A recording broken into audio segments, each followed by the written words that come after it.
book, so it's that time of year. Way too early mock draft season. Our Jordan Reed put together this gem. One note before we dive in. Jordan did not make the order. It's based on the inverse Super Bowl odds from ESPN Bet. Little weedsy, but Jordan, take us through your top three, starting with a trade up to number one. I love it.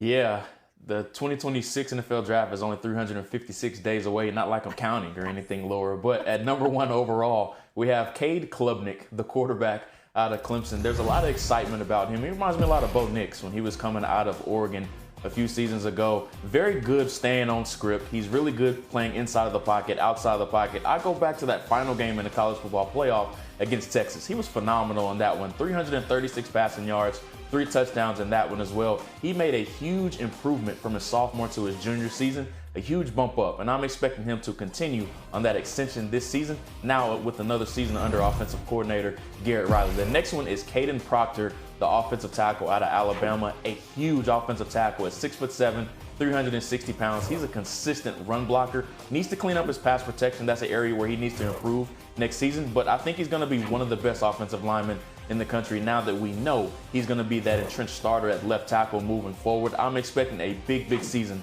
out of Caden Proctor. Keep an eye on him. He's a great fit in New York with the Giants. And then lastly, the player that I'm a huge fan of is Peter Woods, the defensive tackle out of Clemson. Yes, Clemson is very loaded on both sides of the ball this year. I think he's going to be in contention to be the first non-quarterback off of the board, along with Ohio State safety Caleb Downs.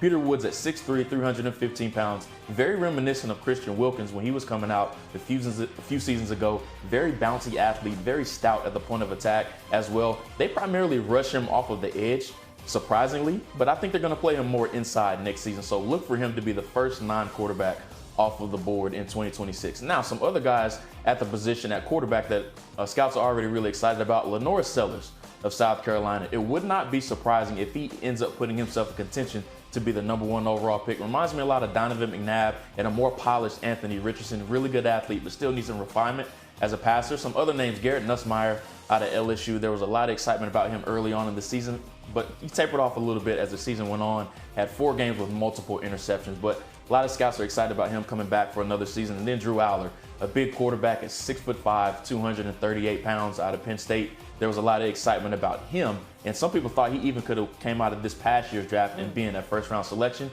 Going back to school another year, his completion percentage went up from 60% to 66.5%. He's done a good job developing under offensive coordinator Andy Kotelnicki.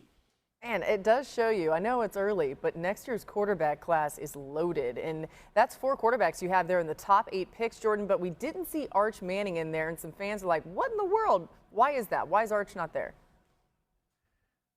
Yeah, I'm still getting tweets about that on social media. March for Arch, planning for Manning. I hear the phrases already from fans, but turning quarterbacks like Tua Tagovailoa and Mac Jones into potential first-round players, I don't think Arch Manning is going to be in any rush, so it wouldn't be surprising if we don't see him until 2027 or even 2028, Laura. Yeah, it's just not the Manning way either, and he's going to stay in line, I believe, with what his family's done.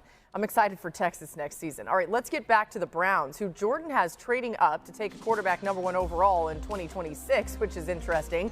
Here's their quarterback room right now. They have Joe Flacco, Kenny Pickett, and Deshaun Watson. Plus, they drafted both Dillon Gabriel and Shedeur Sanders this year. Of course, Dillon Gabriel was drafted before Shedeur. Tim, how do you see things shaking out with this group?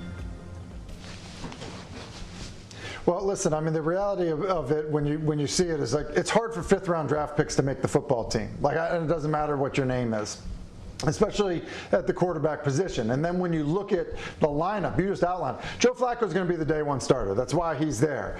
But he's also hasn't started, a full season in 7 years. And so Kenny Pickett is very valuable because Kenny Pickett started games for the Super Bowl winning, Philadelphia Eagles a year ago. He's got a tremendous value as a backup in the National Football League.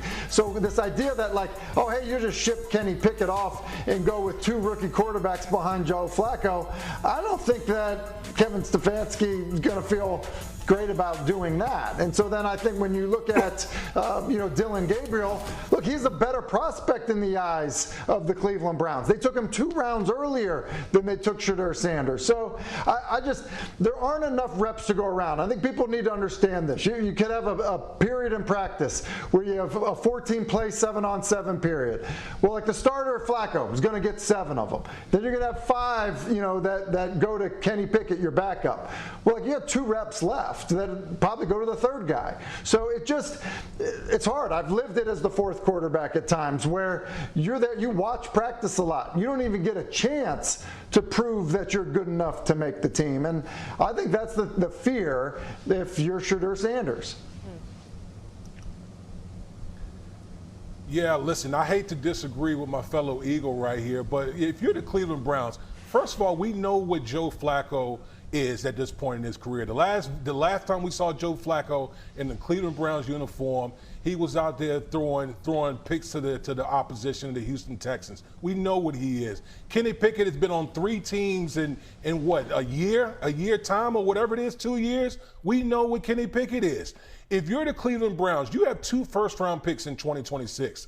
I think the priority has to be we need to evaluate both of our draft picks, both Dillon Gabriel and Shedeur Sanders, to see if either one of those guys can possibly be the quarterback solution. Because if either one of those guys hits, then that just only increases the values of those 2 2026 draft picks in the first round. So I think the focus should be on the rookies. We know what the veterans are right now. Yeah, listen, Wood, I don't disagree with you that your assessment of Flacco and Pickett, I agree with. I think you're right. You also have a staff and an organization that's like, we're going to try to win some games. And so we're going to do it with a guy that it went, 3 rounds before someone felt comfortable picking him, and a guy that it went 5 rounds before somebody was comfortable picking him. Like, we're going to roll into the season with those 2 guys. And look, I'm not saying that a team can't keep 4 quarterbacks. We've seen it before. At one point, Tom Brady was the 4th quarterback on a roster, behind, Bledsoe, Heward, and Michael Bishop. Like, it can happen. I think that, look, Flacco's there for a reason. They're paying him the way they're paying him for a reason. And Kenny Pickett was acquired because he's proved himself to, at a minimum, be a quality backup. So you just run out of time and reps to evaluate young players at the quarterback position. So the Browns look at the roster as value through the prism of value and currency. So that could lead to some trade opportunities when you have 4 quarterbacks to recoup some of the picks that they just gave up for Dillon Gabriel, for Shedeur Sanders, that they felt was too good a value in the 5th round to pass up on. They gave up the 5th round pick to get Kenny Pickett in a trade. And so if one of them plays well in the preseason, it could lead to some opportunities somewhere else where they take that number from 4 to 3. And you mentioned Gabriel, Tim. I was told in the draft, even in the days leading up, from other teams, that the Browns were really high on Gabriel and that his ability as a passer and feel for the game, a lot of teams were high on, more so than maybe the media. He's just very small and probably limited as a skill set compared to some other players, but Browns really like the player. It's interesting. I mean, you never know which teams may end up needing a quarterback that don't need one right now. Things can change for sure. But, Tim, I think that view into what it's actually like splitting up reps is really important for people to pay attention to and how they think about all of this. Of course, we'll continue to keep an eye on what the Browns do. Coming up next, let's dive into the Cowboys a little bit. Chào mừng mọi người đã đến với kênh YouTube của mình. Ngày hôm nay mình sẽ hướng dẫn các bạn cách tô màu những sản phẩm như hoa quả này, con vật, đồ vật, vân vân. Và bây giờ mình sẽ chọn những bút màu để tô các bạn nhé. Các bạn hãy nhớ lắng xem video của mình đến hết. Mình cảm ơn. Và bây giờ mình sẽ hướng dẫn các bạn tô màu nào.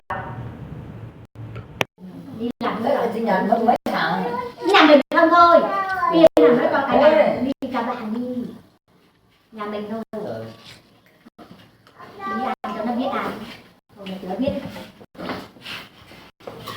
Chưa biết chỗ đó, chưa biết mới làm. Đấy như nhà hàng đó. Đồ ăn nó có thể mấy là tô bánh xìa. Mình đặt ăn sinh nhật là nó có bánh. Cho để tôi vào. Để con cho bạn Viết ra này, viết thằng Duy nhà bà tính ra nó nhậu rồi. Nhậu 350 đấy, nhậu đi bình thường như ở nhà.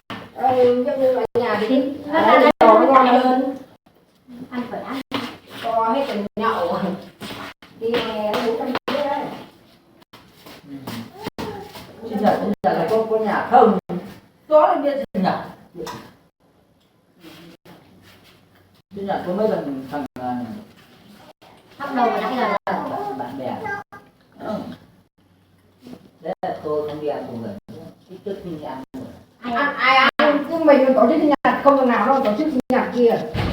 Chẳng một người. Bỏ mấy lần mà nói sinh nhật đi. rồi sinh nhật.